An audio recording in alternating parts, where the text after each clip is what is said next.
أعوذ بالله من الشيطان الرجيم. بسم الله الرحمن الرحيم. الحمد لله رب العالمين، والصلاة والسلام على سيد المرسلين وعلى آله وصحبه أجمعين. Rabbi syarah li sadri wa yassir li amri wahlul 'uqdatam min lisani yafqahu qawli. Subhanaka la ilma lana illa ma 'allamtana innaka antal alimul hakim. Wala hawla wala quwwata illa billahil aliyyil azim. Kitab Minhajul Abidin, muka surat 117, baris yang ketiga daripada bawah. Baris yang ketiga daripada bawah.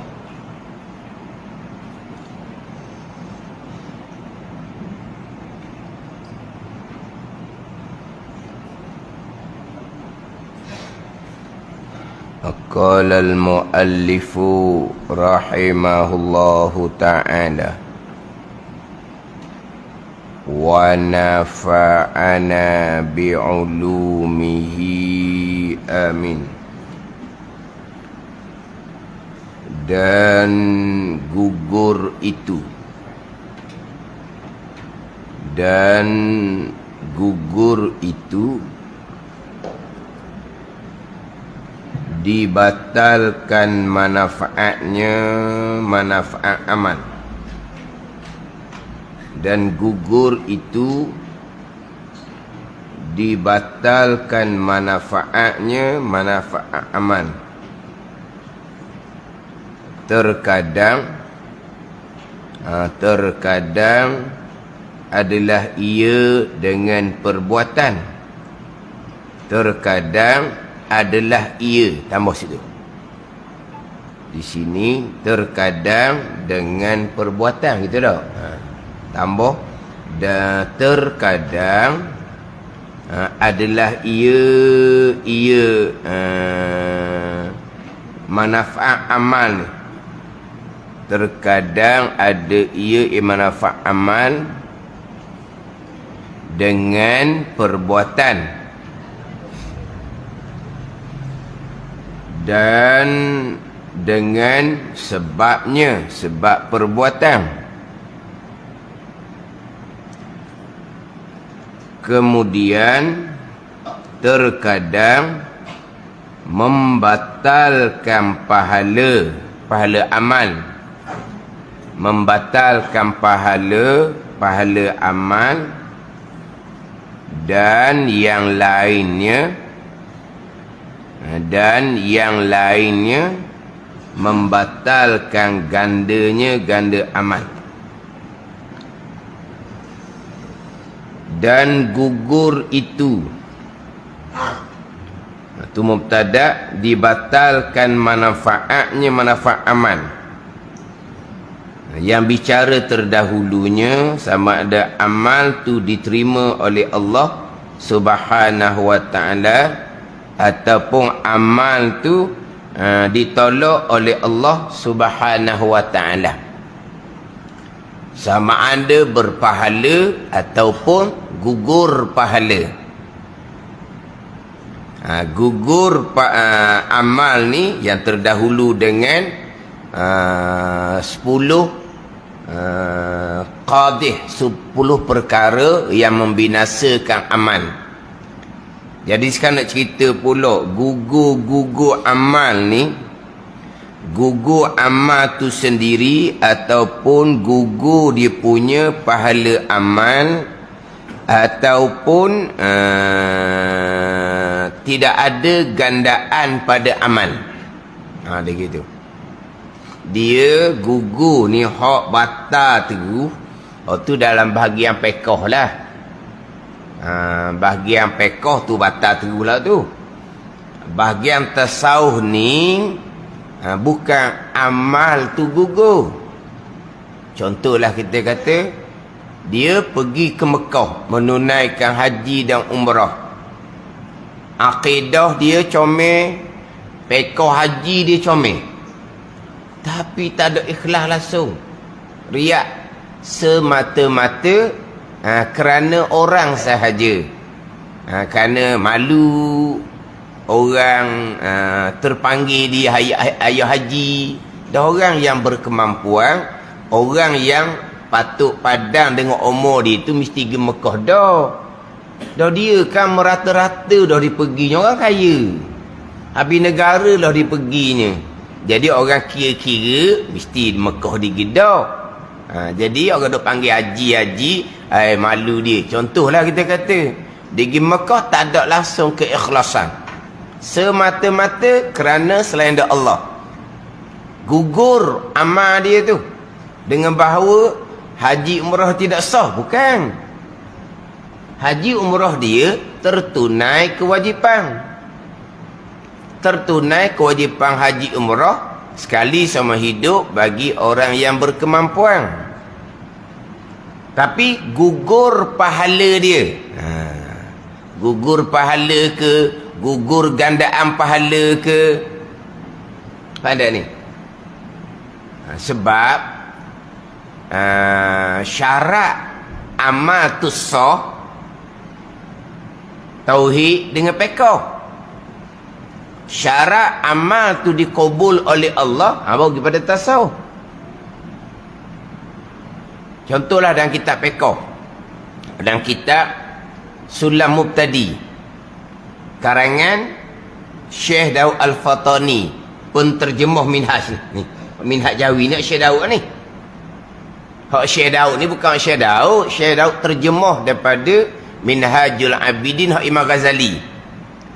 Sulam Mubtadi tu memang kitab hak Syekh Daud sendiri. Kitab pekoh Sulam Mubtadi tu ada pekoh ibadah, ada pekoh muamalah, munakahat, janayat. Cukup 4 bahagian pekoh dalam Sulam Mubtadi. Di awal pembicaraan sebelum masuk bab taharah didatangkan syarat wajib solat, syarat sah solat, syarat qabul solat. Dia buat gitu. Dia dalam kitab pekoh tak sebut syarat qabul. Dalam kitab pekoh dibicara syarat wajib dengan syarat sah je. Syarat qabul kitab pekoh tak cerita biasanya. Dalam Sulam tadi dia cerita. Syarat wajibnya orang Islam balik berakal, suci haid dan nifas. Syarat sahnya suci daripada hadas, suci dari najis. Tu didatangkan pula yang 3, syarat qabul. Syarat sembahyang diterima oleh Allah Subhanahu wa taala. Pergi pada keikhlasan. Tapi kitab pekoh biasa tak cerita tu. Sebab syarat qabul itu dalam ilmu tasawuf. Syarat sahnya kembali kepada tauhid, kembali kepada pekoh. Tauhid comel, akidah comel, pekoh comel, sahlah. Tertunai kewajipan. Tak kena qada maknanya. Tak kena qada. Sah dia punya amal dia. Tapi gugur pahala. Tu gugur pahala. Sebab tu pergi kepada hati pula. Sekarang nak bicara bab gugur tu apa dia? Bawah tu pula sawat. Pahala tu apa dia? Yang mana terdahulunya kata Imam Ghazali rahimahullahu ta'ala, sama ada Allah Ta'ala terima amal, sama ada Allah Ta'ala rak tolak akan amal, kembali kepada bagaimana kita membesarkan akan amal dan juga meringankan akan amal. Bab panjang dah bicara tu berkaitan dengan 10 qadhih, 10 perkara yang mencederakan akan amal. Mencederakan amal ni bukan membatalkan amal, pahala amal. Bicara bab 10 perkara yang mencederakan amal, Imam Ghazali pun bicara pulaknya. Qabul, Tuhan terima akan amal satu. Rad, Tuhan tolak akan amal, Tuhan tak terima. Atau kembali kepada sama ada kita membesarkan akan amal ataupun kita meringankan akan amal. Ni cerita bab amal ni. Bab ilmu tak bicara, sebab ini akabah yang ke-6. Ilmu akabah yang pertama. Kalau ilmu akabah pertama tak selesai, akabah kedua tak ada, ketiga, keempat, kan tidak ada. Bab pokok pangkalnya akabah yang kedua sampai ketujuh dipergi kepada praktikal amal, praktikal ilmu yang ada di akabah yang pertama. Contoh kalau pergi pada taubah, taubah ni kembali kepada ilmu. Ni kita bicara bab akabatul qawadih, pergi kepada riya, ujub, lawan dia, ikhlas, zikrul minnah, itu semua kembali kepada ilmu. Mana 7 akabah ni dalam kitab Minhaj, akabah yang kedua sampai yang ketujuh hanya praktikal kepada amal kita, macam mana perjalanan kita. Tapi akabah yang pertama tu selesai ilmu. Tapi masa bicara akabah ilmu tu, penekanan Imam Ghazali memang memang betul-betul sungguhlah. Imam Ghazali kata bab ilmu ni, Imam Ghazali kata akabah yang kaud, akabah yang sangat sukar, sangat payah, kata Imam Ghazali. Nak lepas bab ilmu tu sangat sukar, sangat payah. Ramai orang yang berpaling daripada ilmu, kata Imam Ghazali, maka sesat. Berpaling daripada ilmu, fadalla, maka sesat ia, kata Imam Ghazali. Sesat. Berpaling daripada ilmu, sesat. Dia buat amal, sesat. Lepas tu ramai orang yang berulang alik dalam masa yang lama. Sekali belajar, lepas tu malah berhenti lama. Belajar pula, lepas tu malah berhenti lama, lepas tu belajar pula. Imam Ghazali kata berulang alik 70 tahun. Imam Ghazali kata ada orang yang belajar tapi salah jalan pula. Belajar tapi fardu ainnya mana? Salah jalan, mutahayyirun, kata Imam Ghazali. Panggil apa? Tercengang, tak tahu paleka panggil. Belajar sangat, dah akidah macam mana? Tak tahu. Fiqh, tak tahu. Fiqh comel, akidah contoh. Akabah yang sangat kaud, yang sangat payah. Itu akabah yang pertama. Beres bab ilmu, pindah kepada taubah, pindah kepada awaid. Ini sampai yang ke-6 ni. Riya, ujub, ikhlas, zikrul minnah, itu semua balik pada ilmu belaka. Ni bicara bab amal dah ni. Bicara bab amal. Tapi pokok pangkalnya, penekanan Imam Ghazali berkaitan dengan ilmu. Kedudukan ilmu. Kalau ilmu pegangan, kalau tidak dipelajari, terkadang engkau berpegang dengan akidah yang terpesong. Fatakunu ibadatuka haba'an mansura, Imam Ghazali.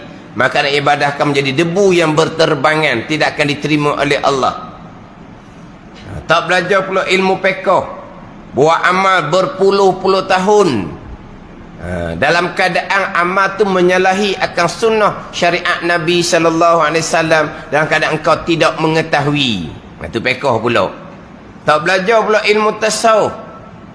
Tak belajar ilmu tasawuf, maksudnya panjang. Dalam kitab mandi panjang ilmu tasawuf.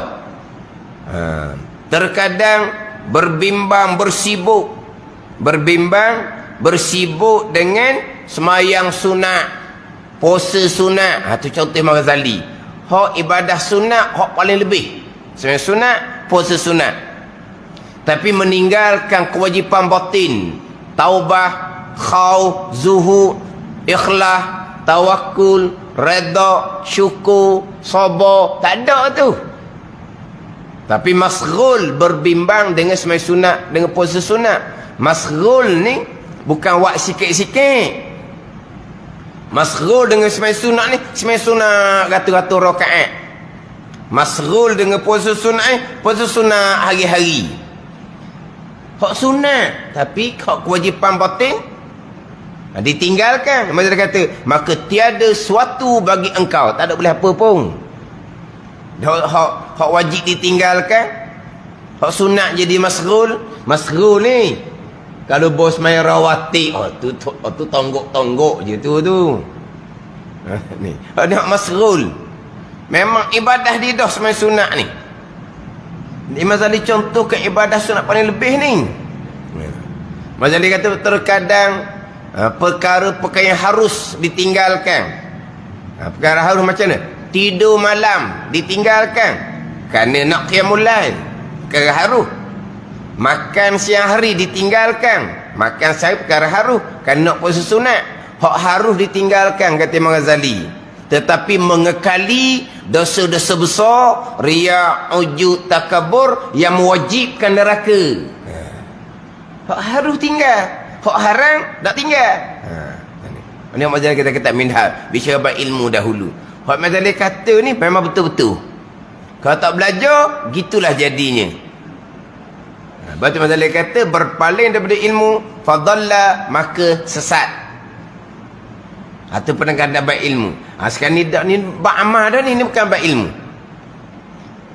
Dengan ilmu yang comel, tapi amalnya besar ke tak? Kalau besar amal, Tuhan akan terima. Kalau buat ringan amal, Tuhan akan tolak. Buat amal setakat nak lepas kewajipan. Lepaslah kewajipan. Lepas kewajipan. Tuhan terima ke tak? Ada amal kalau buat ringan. Tapi kalau buat amal tanpa ilmu, tu tak panggil buat amal. Membesar amal, meringankan amal, tak ada amal kalau tanpa ilmu. Dalam Sirajul Talibin, falaulahu lam takun ibadah. Tanpa ilmu tak panggil ibadah pun. Hak ni hak panggil amal ibadah ni dengan ilmu. Membesarkan akan amal ataupun meringankan akan amal. Wak besar, wak penting ke wak mudah akan amal. Tu kalau wak besar, wak penting, tu akan terima amal. Kalau wak mudah, wak ringan, setakat nak lepas kewajipan, tu akan tolak akan amal. Faham tak ni? Kemudian Mazali nak cerita pula gugur ni, gugur amal, gugur pahala amal. Memanglah kita mengharapkan amal kita diterima oleh Allah. Hak akabah yang kelima dahulu, akabatul bawais. Yang mana perkara yang membangkit kita pada mengerjakan amal ibadah. Dan kita bicara bab akabah yang kelima dahulu, pergi kepada khauf dan rajak dahulu. Dan memang kita mengharapkan Allah Ta'ala terima akan amal. Tapi jangan lupa, dahulu permulaan bicara akabah yang kelima, nak bicara bab khauf dan rajak, dimulai dengan apabila betul bagimu jalan ilmu.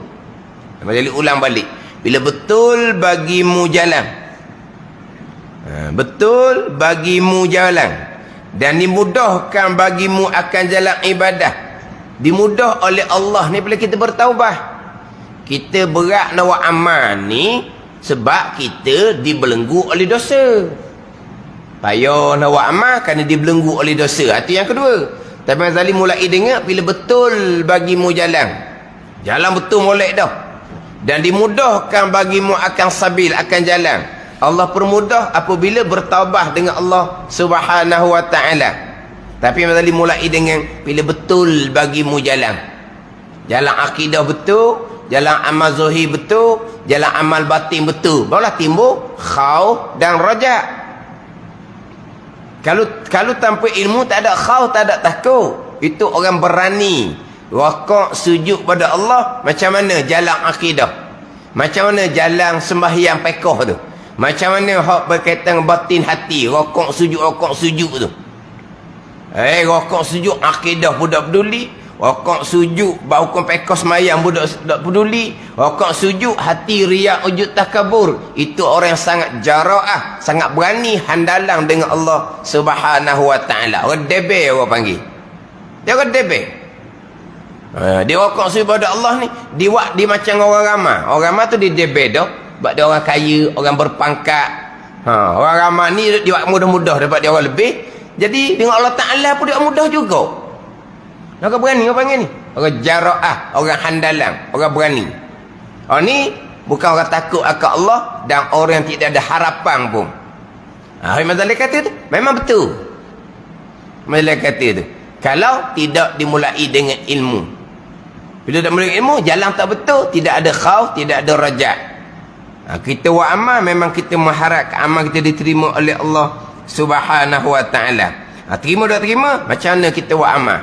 Kita membesarkan akan amal ataupun kita meringankan akan amal. Kemudian Mazhab nak cerita pula berkaitan dengan digugurkan amal ni. Dan digugurkan itu mana? Dibatalkan manfaat amal. Dibatalkan manfaat amal. Manfaat amal kita ni apa manfaat? Balasan di hari akhirah nah. Ada ni. Manfaat amal. Cuma di hari akhirah tak ada lah hak dosa kerana tak semayang tu tak ada lah. Dosa kerana tak puasa tak ada lah sebab disah. Dosa kerana tidak mengerjakan haji dan umrah tak ada lah. Tapi apa manfaat dosa semayang puasa haji ni? Pahala untuk bekal akhirah. Ni digugurkan. Tak ada pahala. Ada ni. Hak tinggal semayang tak ada ni. Tak ada dosa tinggal semayang. Tak ada dosa tinggal puasa, tidak mengerjakan haji umrah, tak ada. Tapi semayang puasa, haji umrah tak ada manfaat. Pahalanya tidak diterima oleh Allah Subhanahu wa ta'ala. Dibatalkan manfaat amal.